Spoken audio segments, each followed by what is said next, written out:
Good morning and Assalamu alaikum students.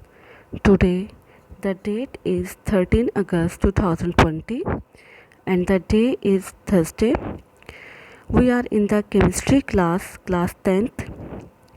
We have started chapter number 11 which was about the organic chemistry. In the last lecture we have discussed some points related to the history of organic chemistry.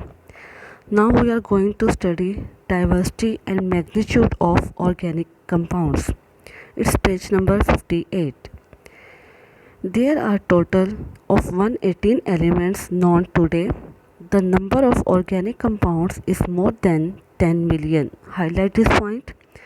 This number is far more than the number of compounds of all the remaining elements taken together. The existence of such a large number of organic compound is due to the following reason. इसमें हमें ये बताया गया है कि जो organic compounds हैं इनकी ये they are in millions, ठीक है, इनकी तादाद बहुत ज़्यादा है और ये इनकी डाइवर्सिटी भी बहुत ज़्यादा है. इट मीन्स डैट कि ये बहुत ज़्यादा डाइवर्स फॉर्म में प्रेजेंट होते हैं. और उसकी वजह क्या है? उसकी पहली वजह है catenation. The main reason for the existence of a large number of organic compounds is that carbon atom can link with one another by means of covalent bond to form long chain or rings of carbon atoms. जैसे हम लोगों ने last में भी discuss किया था कि जो कार्बन एटम्स हैं इनकी एबिलिटी होती है कि ये एसाइक्लिक फॉर्म भी बनाते हैं, साइक्लिक फॉर्म भी बनाते हैं. इनके अंदर सिंगल डबल ट्रिपल बॉन्ड्स भी होते हैं, ठीक है. तो एक ही कार्बन डिफरेंट फॉर्म में एग्जिस्ट करते हैं. The chain can be straight or branch. The ability of carbon atom to link with other carbon atoms to form long chains and large rings is called catenation. Highlight करें कि जो carbon की ability होती है एक दूसरे के साथ लिंक करने की, उसे हम लोग कैटिनेशन बोलते हैं. Two basic conditions for an element to exhibit catenation are: number 1, element should have valency 2 or greater than 2. Bonds made by an element with its own atom should be stronger than the bonds made by the elements with other atoms, especially oxygen.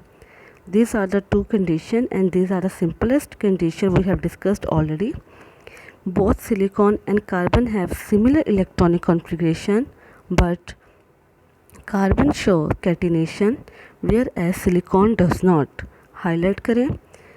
It is mainly due to the reason that carbon bonds are much stronger than silicon-silicon bonds.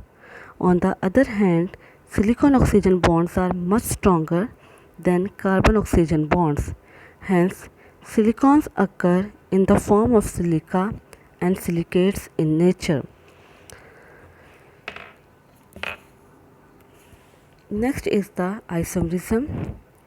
Another reason for the abundance of organic compound is the phenomena of isomerism.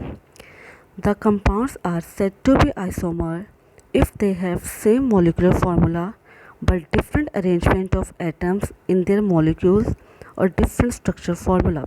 Highlight करें कि अगर एक ही compound है उसका same formula है लेकिन उसका structure formula different है तो ऐसे कंपाउंड्स को हम लोग आइसोमर्स बोलते हैं. For example, isomerism also adds to the possible number of structure. Molecular formula can be represented by 3 structure. thus pentane है आपके सामने, अब वो कह रहा है पेंटेन है, इसको हम लोग 3 डिफरेंट फॉर्म में लिख सकते हैं, जैसे एन पेंटेन नॉर्मल पेंटेन की फॉर्म में, आइसोपेंटेन ब्रांच्ड फॉर्म में एंड न्यू पेंटेन की फॉर्म में. Pentane is the only compound which exist in the new form. Number of isomers increase with the increase in number of carbon atoms in the given molecular formula. Number 3, strength of covalent bonds of carbon. Due to its very small size, carbon can form very strong covalent bonds with other carbon atoms, hydrogen, oxygen, nitrogen and halogen. This enable it to form a large number of compounds. ये भी हम लोग discuss कर चुके हैं पहले. Multiple bonding. In order to satisfy its tetravalency, carbon can make multiple bonds. This further adds to the possible numbers of structures. For example, two carbons in ethane are linked by a single covalent bond by a double covalent bond in ethylene and a triple covalent bond in acetylene. General characteristics of organic compounds. Organic compounds have the following general characteristics. First of all, its origin, कि कहाँ से लिए जाते हैं. Naturally occurring organic compounds are obtained from plants and animals, as it is discussed in the start of the chapter. On the other hand, inorganic compounds are obtained from minerals and rocks. Highlight करें. Composition. Carbon is the essential constituents of all organic compounds. They are made up of few elements such as carbon, hydrogen, nitrogen, oxygen, halogen, sulfur, etc. On the other hand, inorganic compounds are made up of almost all the elements of the periodic table known so far. हम लोग इसको भी discuss कर चुके हैं start में. Covalent linkage. Organic compounds contain covalent bond that may be plants, polar or non-polar, while the inorganic compounds mostly contain ionic bond.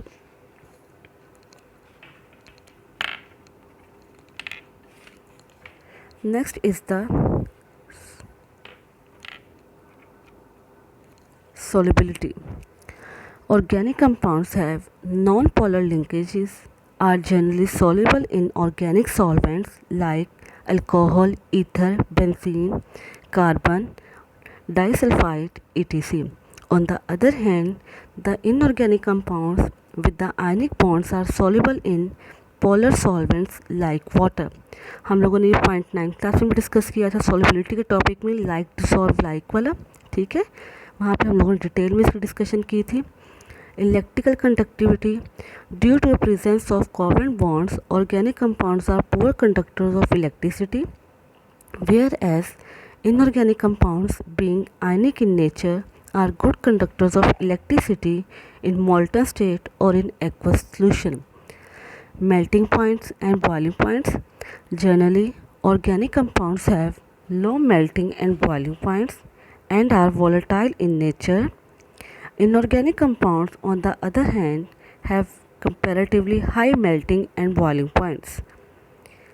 Stability. Since organic compounds have low melting and boiling points, they are less stable than inorganic compounds. Combustibility. Organic compounds, which differentiate them from inorganic substances, is their tendency to exhibit the phenomena of isomerism. Isomerism is rare in inorganic substance. Rate of reaction. Due to presence of covalent linkages, the reaction of organic compounds are molecular in nature. They are often slow and require specific conditions such as temperature, pressure and catalyst. All these points have been discussed already. Next is the sources of organic compounds. Organic compounds are prepared naturally by animals and plants. Animals synthesize two main groups of organic compounds, proteins and fats. Proteins and meat, mutton, chicken and eggs. Fats are present in milk, butter. Plants synthesize carbohydrates, protein, fats, vitamin, etc. Moreover, dead plants buried under Earth's crust are converted through biochemical process to coal, petroleum and gas. Biochemical process is the process in which microorganisms act on the dead body of plants and animals and convert them into petroleum and gas. These processes occur on underside of the earth. These animals are the main sources of organic compounds. We can get thousands of organic compounds by the destructive distillation of coal and fractional distillation of petroleum. What is the destructive distillation? Destructive distillation is the process in which coal is heated in different chambers, in which the chambers have different temperature range. all the impurities or particles or compounds that is present in the coal is separated in different containers that have different temperature. These particles separated according to their temperature range. Detail for each source is given in figure below. Next is the coal. Coal is blackish complex mixture of compound of carbon, hydrogen and oxygen. It consists of small amounts of nitrogen and sulfur compounds. Coal was formed by the decomposition of dead plants buried under the earth's crust millions of years ago. Conversion of wood into coal is called carbonization. Highlight this point. It's a very slow biochemical process. It takes place in the absence of air under high pressure and temperature over a long period of time, about 500 millions of years as shown in figure 11.2. Wood contains about 40% carbon, so depending upon the extent of carbonization process, 4 types of coals are found. Highlight करें इस point को. These types differ with respect to carbon contents, volatile matter and moisture. Highlight this point. Table 11.2 shows the detail of content of different types of coal and their uses in daily life and industry.